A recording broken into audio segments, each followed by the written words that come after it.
What is going on? Hope you're having a great weekend. We are back to break down another fight card after what I call this mistake riddled card that we just saw from UFC London.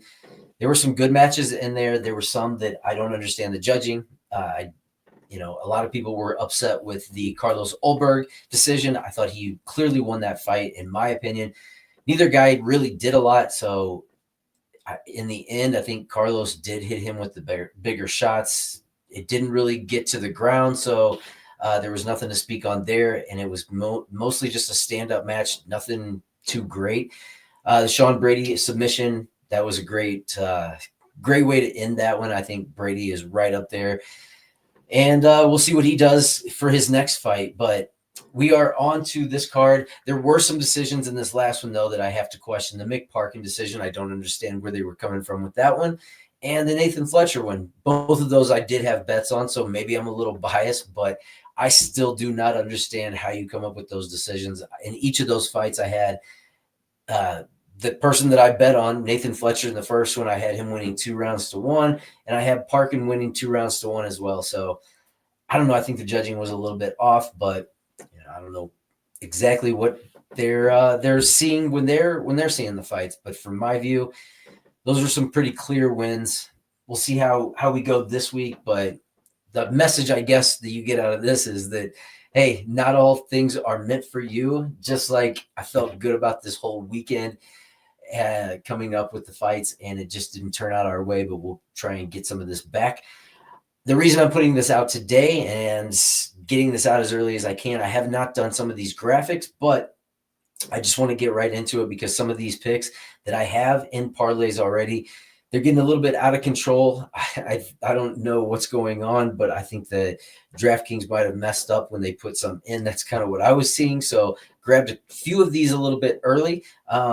But we're going to break down this entire fight card, let you know where I'm going with these, and we'll get right into it. We've got this first matchup is going to be between Markel Medeiros taking on Austin Hubbard.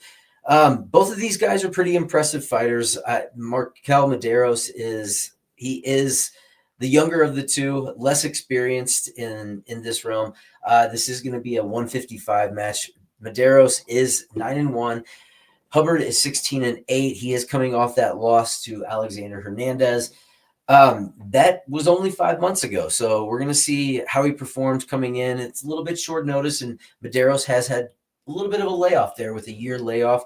But he is coming off that unanimous decision win against Landon Quinones. I'm not sure how much I'll put behind that win. It was a good one, but it was a unanimous decision, and then that was his debut in the octagon. So we're going to see how he fares in this one. We're going to see where he takes it from here, but I'm not going to waste too much time. I'm going to give you my pick straight up. Just what I'm seeing. I think that he's going to be able to pick his shots in this one. Austin Hubbard can get a little bit overactive, and that's the one thing that I am worried if this goes to decision, that I think Hubbard could outpoint him in that aspect, but I'm going to still stick with my original thought. Medeiros is going to be too much for him in this matchup. I think he's going to hit with more power, and I think he's going to end up taking that matchup. We'll move right along. We've got Jamal Emmers taking on Gabriel Miranda. This is going to be another good matchup if you're a Jamal Emmers fan. That was one of these guys that I immediately went to. He sits with a record of 20-8, 17-7 for Miranda. Miranda hasn't been necessarily the most impressive that I've seen. He is coming off some losses, and his losses aren't necessarily too bad fighters by any means. He does put out, he has been taking on some fairly decent fighters. His win against Shane Young, I don't know how much you can put behind that because Shane Young isn't doing too much. He did lose to Charrier, who we just saw this last weekend. He lost his fight against Nathaniel Wood, had that called there. And when you're losing to people like Benoit Saint Denis, I'm not going to put too much on you there. But the thing about Miranda is he'll look for submissions. He'll get I think he's too sloppy with his takedowns. I don't think he's going to be able to get Jamal Emmers to the ground, and I think that that's his main vice there. That's how he wins most of his matches, is by sub. So I'm going to stick with Jamal Emmers here. I think his wrestling is going to be too good. He's going to block any of the takedowns. And I think that his striking is going to be way more than Miranda can handle. You got to worry just a little bit about the defense. He does take a lot, but look on the other side there. You've got 5.3 absorbed per minute from Miranda. He's kind of a punching bag out there. So I'm going to go with Jamal Emmers in that. I'm pretty confident in that pick. So we'll move right along to the next one. We have Rafa Garcia taking on Vince Pichel. Garcia is 16-4, Pichel 14-4. His last fight was a loss. Let me see who he lost to. Sorry, I should be better off getting these things pulled up for you. Ishmael Bonfim. Can't fault him too much on that fight. That's a pretty high-level opponent. I am going to pick Rafa Garcia in this one. I think he's going to be wanting to get back that win. He has fought more recently. He did fight Grant Dawson and lost that last time. But again, Grant Dawson's a pretty formidable opponent, as we're seeing. And Vince Pichel, even though he does fight some pretty high-level competition, I think this is going to be a one that Garcia is just going to overpower him. I think when you're talking about this age difference here, I think it's going to be a little bit too much. You've got a 42-year-old fighting a 30-year-old. I'm in most cases, I'm going to pick the younger guy in these fights. That's the way most of these go. So I'm going to pick Rafa Garcia to get this done. Again, no bets on this fight, but that's the way I go with that one. Next up, Lupe Godinez taking on Julia Pilastri. This is going to be a strawweight women's match. Lupe Godinez is extremely talented. You have to wonder sometimes if she's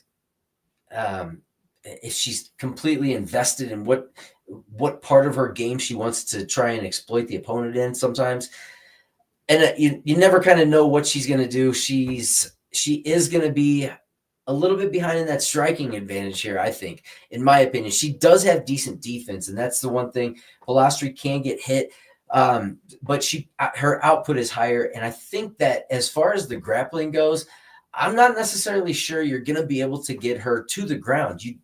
Lupe Godinez can sometimes shoot where it's kind of telegraphed. And I think that Pilastri, if she's on her game, she's going to be able to withstand those takedowns. She could possibly get her own takedowns, which I don't know if you even want to do that. If you want to keep it on the feet, I think if you're in a stand-up battle, I'm going to take Pilastri in this. I just think she's going to be the stronger fighter. I think the output's going to be there. But overall, if I was going to bet this and I don't have a bet, I use DraftKings when I'm betting for the most part with the UFC stuff because they give you the ability to change the lines there in most cases, where you can shift it to like +3.5 for Pilastri or +3.5 for Godinez. Regardless, you'll still get better odds if you stick with what they've given to you, but you can change it up. So those are not out yet, so I don't have any bet on this, but I do like the over 2.5. I think this is a fight that goes long, and I also think this is a fight that Julia Pilastri, seeing how the judging goes, you never know. Lupe is the home advantage, has the home advantage there, but who knows? If it's close, probably Lupe's decision, but we'll see how that goes. I'm trusting that maybe some judges actually get some things right.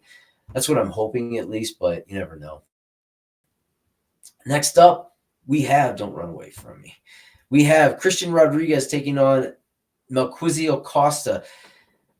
The one thing that I'm going to say that I'm a little bit worried about in this fight is just I don't like fighters that come in off of a quick turnaround. And Costa coming in, he's going to have a very quick turnaround. He just fought 3 weeks ago, even though he didn't really take any damage. You know that he is ready to go, and he did get that one done quick by that guillotine sub on Andre Fili.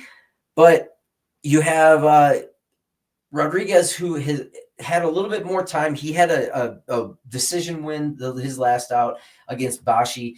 He's kind of become that test that I never know what the UFC is trying to do here. I don't know if they're trying to pump up Costa and they're giving him a matchup that they think is winnable for him, or if it's one of those things you're using Christian Rodriguez as like a gauge to see how good some of these guys are. And then eventually maybe he starts moving up and facing higher level competition.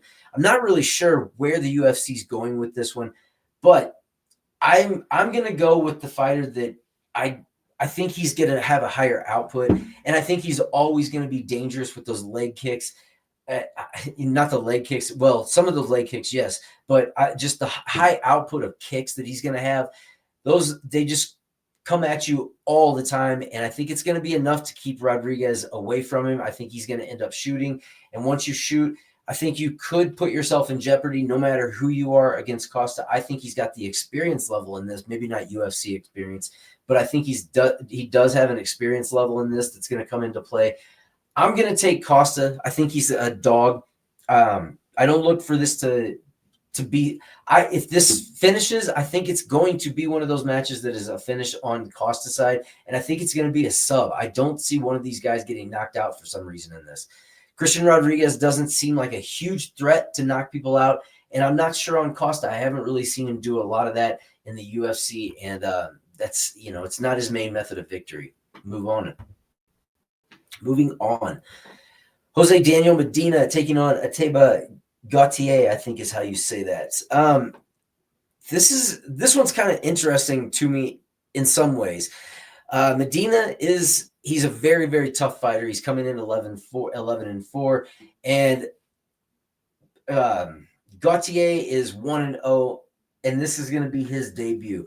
It's always hard to take debuts, and this is why I'm not putting a bet on this fight, for the simple reason that Jose Daniel Medina is a pretty well-rounded fighter. He's proven that he does have a chin. The one thing that I'm worried about, that chin was at a higher weight class than he's going to be fighting here. I think that they are putting this one at, I believe it was 185. Yeah, 185. And his last weigh-ins,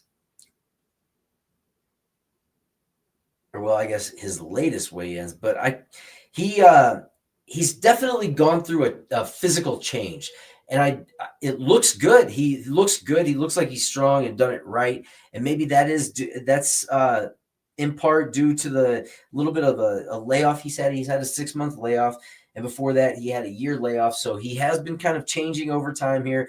Maybe we'll see one of those fighters like Cormier come out, but I know that he did at one point fight, or he definitely had a different body type. And I'm interested to see how he performs in this one. But you have a physical specimen over here, and I have to think that strength is going to be on his side. And I always do worry about this as far as that goes. Will he overpower him later on? But Medina is one of those guys that can take this match into deep water. I could possibly see him getting a late round finish. Just you never know. It's one of those odd things when you don't think that they're going to win. So in this particular matchup, I will side with Gautier, but I'm not going to bet on this because I've been burned by debuts before, and he's not proven, and I don't think that 5-1 is, for me, it's too much. So I'll side with Gautier, but if there's a betting angle to where I'm getting good odds on like a Jose Daniel Medina, possibly getting a decision win, that's something that I might think about, taking Medina to win by decision, because you haven't really seen Gautier go the distance like that. And this could be an interesting fight when it comes. Here's another one that I'm hoping my confidence level is justified when we get to this matchup. But we've got Edgar Chairez taking on CJ Vergara. I am going to side with Chairez in this one.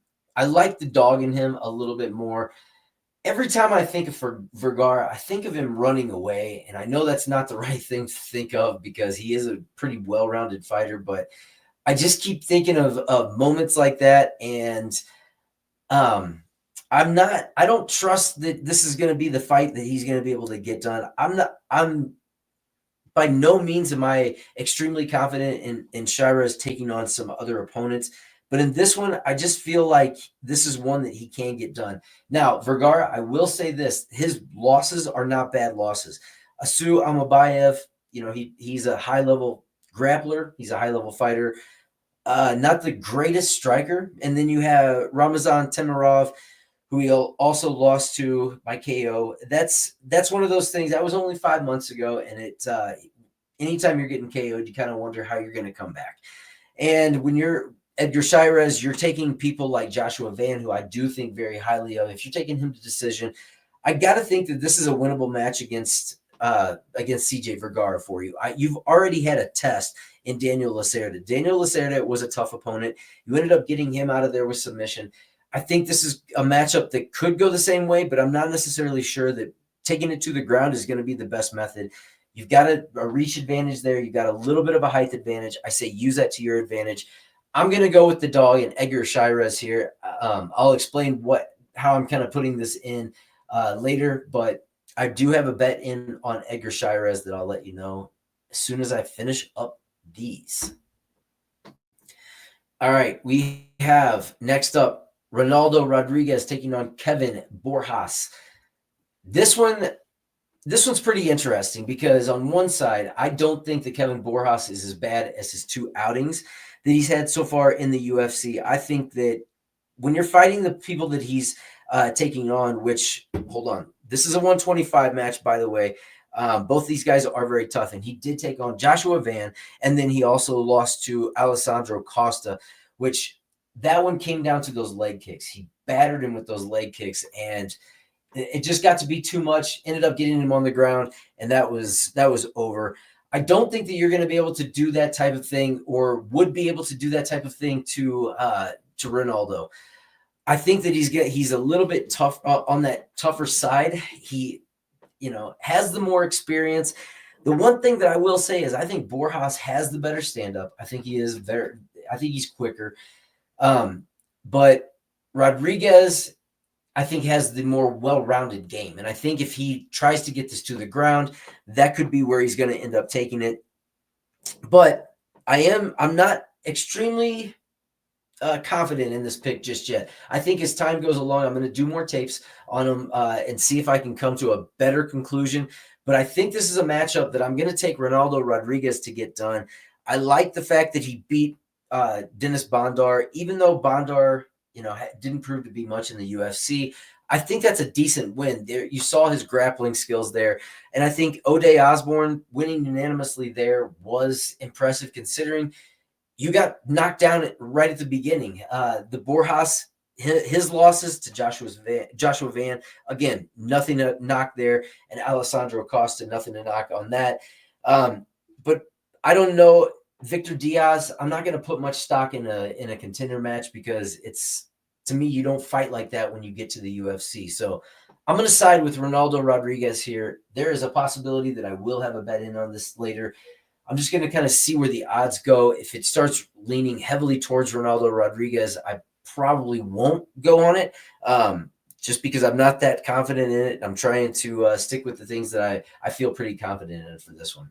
Next up, we have David Martinez and Simon Oliveira. This one, even though David Martinez is a Contender Series fighter, and this is going to be his last fight was his debut, so it's still a little bit on the new side, him coming in, and this is a main card spot. This is going to be a bantamweight match. The things that I'm noticing about Oliveira is that it's been over 2 years since he's fought. I'm not going to put a lot of stock in that, really. The simple fact that you lost 2 years ago, that was by knees to Daniel Marcos. The loss is not the problem. It's just the simple fact that you've had such a layoff. Now, maybe you've improved in that layoff time, but David Martinez has been more active in that time.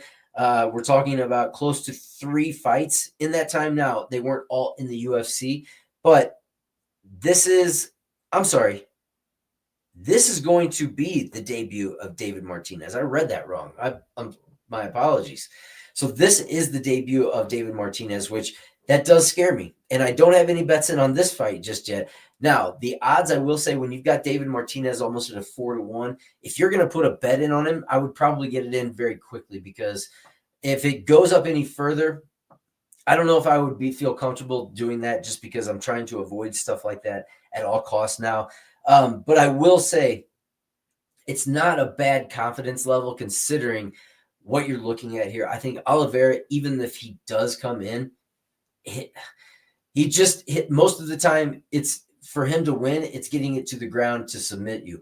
And I don't think that he's going to be able to submit David Martinez. I think he's too well rounded. I think he's going to be able to keep it in striking distance.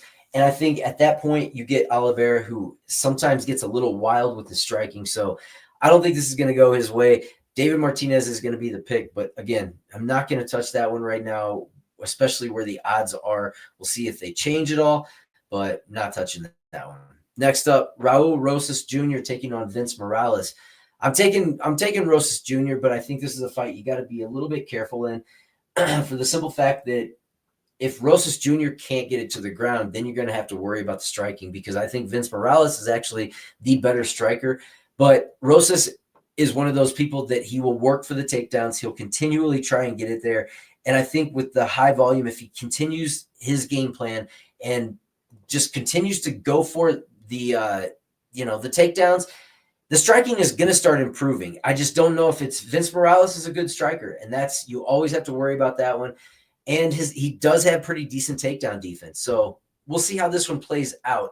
But I think when you've got such he's going to try and take you down. He's going to try and submit you. If he gets you on the ground at any cost, he's probably going to get it out of there. So I'm going to side with just the fact that I think you're going to have a hard time avoiding that for 3 rounds, getting him getting it to the ground eventually. Even though his takedown accuracy is only listed at a 39%, you also have to take in mind he's going for a lot of takedowns too. So I think it's going to outweigh, and I think he's going to end up getting it to the ground eventually, where he's going to end up choking out Vince Morales. I look for him to get it done by finish. Next match, Kelvin Gastelum and Joe Pyfer taking on each other in a middleweight bout. Kelvin Gastelum 19-9, Joe Pyfer 13-3, both coming off wins in their last matchup. You've got a major size advantage here for Joe Pyfer. He's obviously going to be the bigger fighter, 6'2" to 5'9". He's going to have a 4-inch reach advantage, which, considering the height advantage he has there, that's not terrible.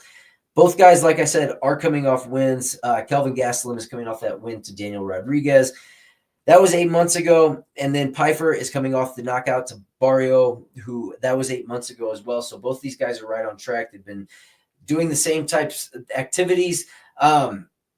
This is going to be a middleweight match. And we're going to kind of see how this one goes. I think they're on 2 different paths here. Kelvin Gastelum, to me, you never know what you're going to get. It always seems like at times he can just get lazy. He's not the most trustworthy of all fighters that you've seen. And I don't think that this is going to be a matchup that you're going to be able to get lazy and survive. I think that Joe Pyfer is going to pretty much put pressure on him from start to finish. Question the cardio just a little bit. I don't have as many questions on Kelvin Gastelum, but my questions usually more surround him, as in, is he going to be able to continue withstanding so much punishment? Because he does take a beating sometimes, and even though he doesn't get knocked out and finished, he still is taking a pounding on those sometimes. I don't think he's going to be able to get this to the ground, to be quite honest with you. I think Pyfer is going to be too much. So the grappling advantage that I don't think he's going to have a grappling advantage, and he's not really one of those fighters. It's going to be a striking matchup, and I think Pyfer is the more calculated striker. Kelvin Gastelum's going to have to exert more to get there, and I think him doing that is going to wear him out like it always does, and I think Pyfer's going to be able to get him out. I look for it to go later in the rounds, though. I think the overpowering, if Pyfer doesn't get it out, then I look for him to just take it to decision and keep pounding away on him. But I got Pyfer in this one. The odds to me, again, it's a minus 550, I believe, is where I saw Pyfer at, which that's a little bit much for me to take. I do trust him to get it done, but I don't know if I can take a 550, and I think it sometimes will change. So I'm gonna hold off on that, and I'm gonna wait for it. Maybe it'll change. If not, I'm okay with sitting out on that one. Next up, This may be a little bit biased in this pick, so take it with a grain of salt. We've got Manuel Torres taking on Drew Dober. I think this has fight of the night possibility, but I also think that it could be over quick and have a performance of the night, knockout in this one, or possible submission. I'm gonna take Manuel Torres in this one. I like Manuel Torres. I've been a fan since I saw him come in. He does have a height advantage. He's gonna have a little bit of a reach advantage. But I think overall, it's one of those fights that is going to come down to the ability to grapple, one, the ability to not get taken down, and I think he's got more ways to win. I think he's a threat to submit you. I think he's a threat to outstrike you. He throws a significant amount of strikes. I mean, look at the comparison there. 7.17 landed compared to Drew Dober's 4.39. And they both take around the same amount, which in that case, the advantage would go to is going to go to Torres. So I just think that he's got more ways to win this matchup. And I know Dober's tough. Dober's got a chin. Dober can withstand some punishment. But I think in this one, it's one of those that he could possibly be taken out pretty quick. I could see a flash knockdown and then a quick submission by Manuel Torres. But he is coming off that. I believe he was coming off that loss in his last one. Yeah, to Ignacio Bahamondes, which that doesn't look that bad considering what Bahamondes just did in his last matchup. And then you also have Dober, who's coming off a loss to Gene Silva, which also that doesn't look bad. And Renato Moicano. Those are two high-level fighters, but I think that Torres has the ability to get this done. I think he's just as high level in some aspects. His striking is his output alone. If it goes to decision, I think you're going to look at Torres again. But I think he's going to have the more damaging blows. I think Dober's going to start slowing down as Father Time catches up with him. We've got a 6-year age gap. So I'm going to take Torres in this fight. I think we can get this done. We'll see how that goes, but that is it's probably going to be a fight that I will put a bet in on. It's minus 115 is where I saw it right now for Torres. So I like that still. I wish I would have taken it at plus odds because it has shifted since it originally came out, but I would still feel good with Torres at minus 115. So we'll see if we can get there. Next up, Steve Erceg taking on Brandon Moreno. This is going to be the main event of the night. We are looking at two fighters here that, to me, Brandon Moreno is obviously the more experienced. He has the ability to get this done anywhere, as does Erceg. Erceg's got a good mixture of wins in his career. And I think we're going to see a really good matchup here. I think it's going to be more technical. I look for Moreno to be able to get this done just due to his experience level. I think he's going to have a speed advantage. Erceg's a little bit more straightforward, and I think the movement of Moreno is going to be something that's going to be a little bit baffling to Erceg, and I don't know if he's going to feel very comfortable at first throwing it out there for him. And if if he does go for a takedown, I'm not saying that that's going to be his only method of victory, but if he does end up getting it to the ground, I think he's going to have advantage there. I don't look for either one of these guys. I think that'll cancel out. So I think we're looking at a stand-up matchup here. And even though Erceg does have a high output, I think it's going to be right in line with Moreno. And I think what's going to be the difference is the experience levels. Fighting in high-level matches, knowing how to control your cardio, knowing how to plan for matches like this, and more in the realm of already having these 5-round matches. Erceg hasn't been successful when he's had these 5-round matches in the UFC yet. So I'm just going with I think that Moreno is still the better fighter in here. I think he's still the more experienced. And I like the odds more when you were getting it at minus like a 198, I think is where it was originally, 195 for Moreno. Since then, I think it's increased to minus 205.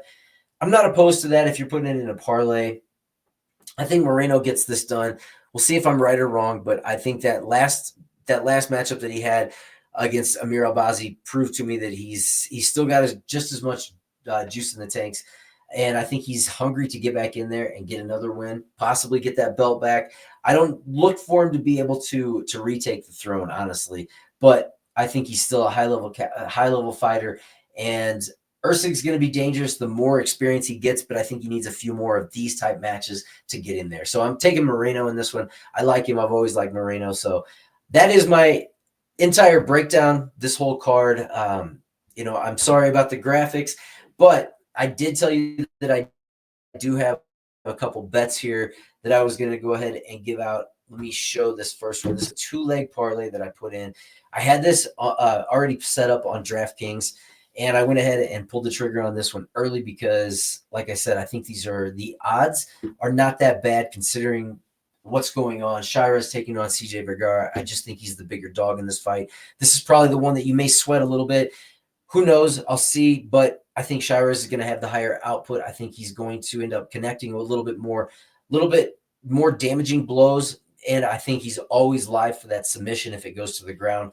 The one thing is if he gets controlled on the ground, but I think he's got this one. I think he can do it. I did get it at minus 258. Since then, it's skyrocketed. Like I said, I wanted to get this out there because some of these picks are not sticking around like I thought they might. This one is actually minus 340, I think, the last time I looked. So if it goes back down, I would probably consider putting this in a parlay yourself. But again, the minus 258, something a little bit different for me than a minus 340. So not as comfortable in a 3-1. But Emmers, on the other hand, minus 218, that is now skyrocketed off. And I'm sure there's been some predictions out there that have put this to where this is almost – no, I wouldn't say it's unbettable because I think it's honestly going to get worse. So if you get them in quick, I got this at minus 218, and I put this together for a plus 102. This is it's a double up for me. I believe I only put one unit on this one. But the next bet that I do have, take that one off, and we'll put this one up, is again the Jamal Emmers money line. I think he's better wherever this fight goes. I think he's going to be able to control it on the ground if it gets there. I don't look for it to get there. Honestly, I don't see it going well for Miranda. Again, I think that Emmers is the better stand-up fighter, and I think this is going to end up remaining on the feet. So I'm taking Emmers, and at minus 218. I don't usually put a lot of bets in on stuff like this, but I'm afraid these things are going to get out of control, so I wanted to get this out. If it's a minus 250 still, you might want to still consider it because for some reason, I have a feeling seeing it go up this quick, you could be looking at minus 350 or above when this all settles, or it could go way out of control, and then I definitely wouldn't feel comfortable putting it with any of these with a minus like a 5-1 or anything like that. So there's going to be some opportunities in there. I think when stuff kind of settles and gets a little bit less confusing and how I can go with some of these, I think that'll be a little bit better. But obviously, we're just having some fun here. Keep our interest high, and it'd be great to win some money. I hope you did better than I did on this last card. This one, I still went 8-5 on my picks, so the picks were not too bad. It's just the bets, the ones that I was depending on to carry me through, either got robbed by the judges or just honestly let me down. But on the end of Vucenic, I'm still kind of confident in this dude, depending on who they put him up against. I still think he's a good fighter. I think he just made a bad decision in that one, and I've seen people bounce back from that type of stuff. He's still a high-level striker from what I see. I think he was controlling that. He's got some vicious elbows, too. He did cut Duncan up on the side of the head due to those elbows. They were some sharp elbows coming down. So overall, I think he can bounce back from a hiccup like this. 2 hiccups, honestly. Give him another chance. Get him a decent opponent that's going to let him, bump this guy's stock because I don't know, but I've still, depending on who they put him up against, I'm still interested in seeing him fight again. But that's my breakdown. This is Be All In Sports. My name is Brady. Thank you for sitting it through. If you let me know in the comment section what you're thinking of these, and if you're going the same way that I am. Other than that, I'll be updating these, I'm sure, as time goes along. We'll put in some more bets, get it where it needs to go. But I hope you, like I said, did better than I did on this last one. We'll try and pick it back up where we left off next week. But until then, until another video, we'll see you later. Peace out, people.